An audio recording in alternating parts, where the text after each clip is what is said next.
Toi qui m'as donné du feu quand les croquantes et les croquants, tous les gens bien intentionnés m'avaient fermé la porte au nez.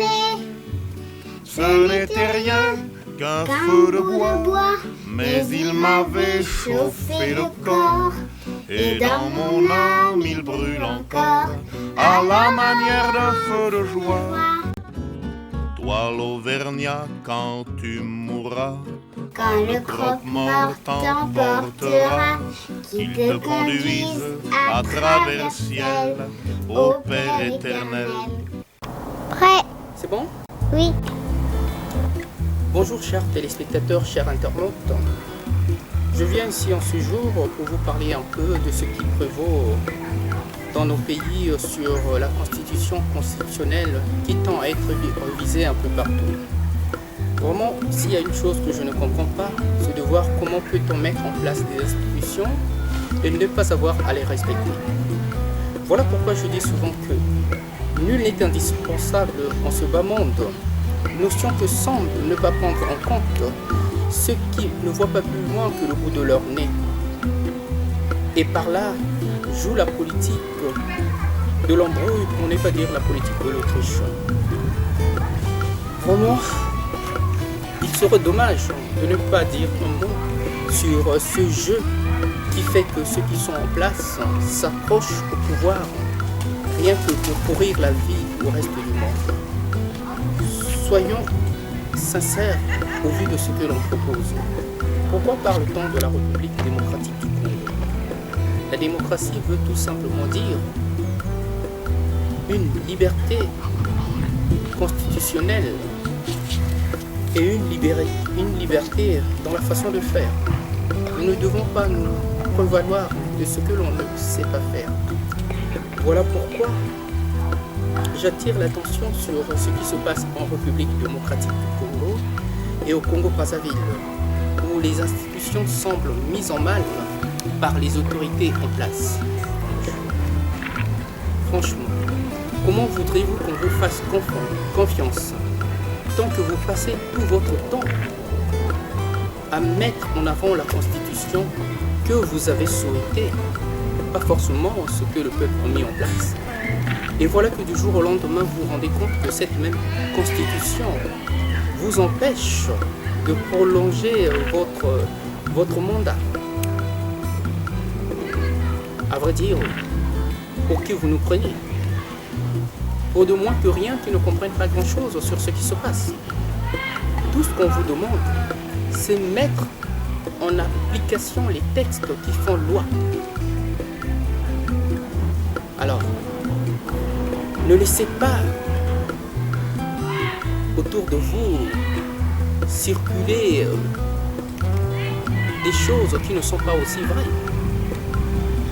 Est-ce que vous réalisez au moins à quel point vous nous faites honte par ces non-dits et que quand on a besoin de vous, vous n'êtes jamais là et vous êtes pourtant le premier à mettre en mal tout ce qui s'oppose à votre ligne politique?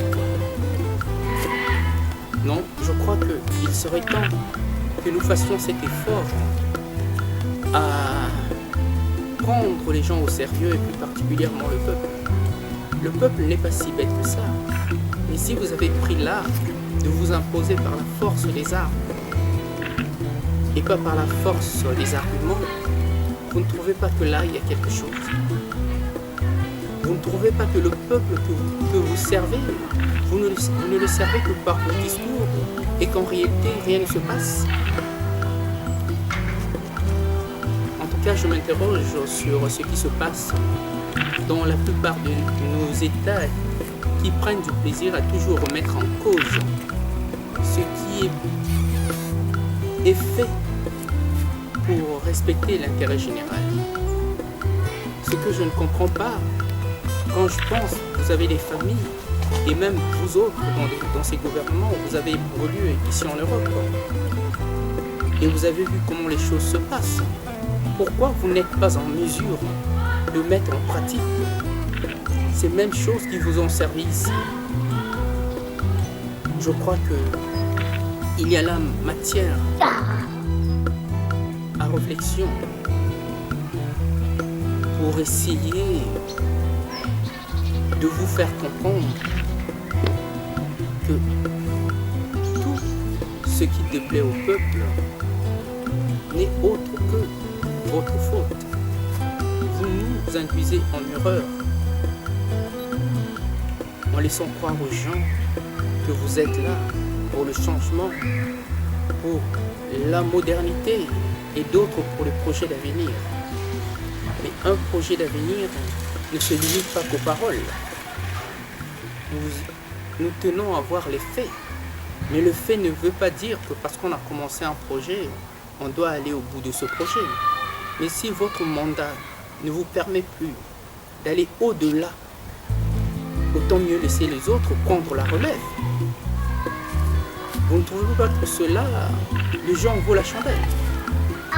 N'avez-vous jamais conçu la politique comme étant un jeu où les règles sont claires et claires pour tous?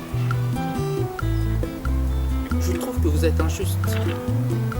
Injuste de vouloir vous faire passer pour des incontournables. Alors tout à l'heure, je viens de le dire, que nul n'est indispensable en ce monde. Comment voulez-vous qu'on juge de l'intelligence de l'homme si par ce que vous faites, vous remettez tout en cause de ce que l'homme sait faire? Par vos actes, on juge tous les Africains à croire que tous les Noirs sont aussi bêtes. Je ne dis pas que vous êtes bêtes, mais parce que vous faites, cela vous accuse. Et votre ruse ne fait que confirmer ce que nous pensons de vous. Donc il serait temps,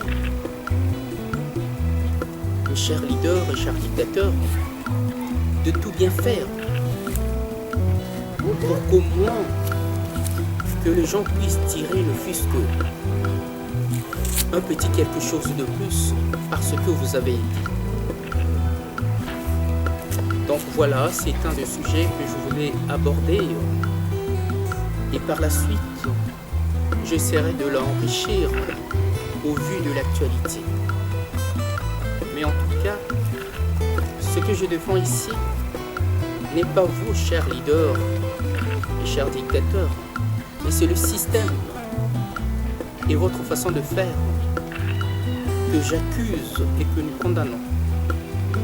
Donc il serait bon pour vous, je ne dirais pas de mettre de l'eau dans votre vin, mais d'avoir un discours et une ligne directrice claire, mais claire pour tous. Ne cherchez pas à vous accrocher au pouvoir, parce que de vos caprices dépendent la vie des millions de gens.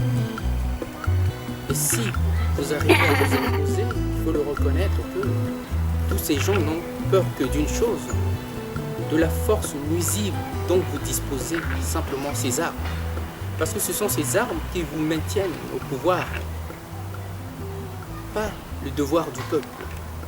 Nul n'aurait été le peuple, je crois qu'ils n'auraient pas accepté toute cette gestation et agitation que vous leur imposez. Soyons plus intelligents que plus bêtes, comme j'aime tant le dire. L'intelligence est la qualité permettant à ceux qui la possèdent de trouver d'excellentes raisons aux bêtises qu'ils font.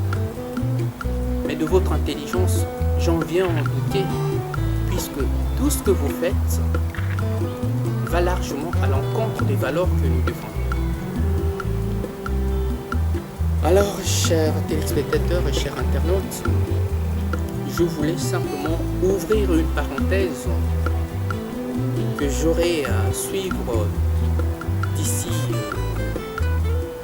tout au long de ces mois, et peut-être nous parviendrons à trouver des bonnes solutions et à faire d'excellentes propositions à ces dirigeants que nous accusons parce que nous sentons qu'ils sont en train de nous accuser. Je n'accuse pas pour abuser. Je n'abuse pas pour abuser, mais j'attire simplement votre attention à ce que de vous qui dérange plus d'un. Voilà pourquoi je voulais cet après-midi partager avec vous cette barre de réflexion. Sur ce, je vous dis, à bon entendeur, salut!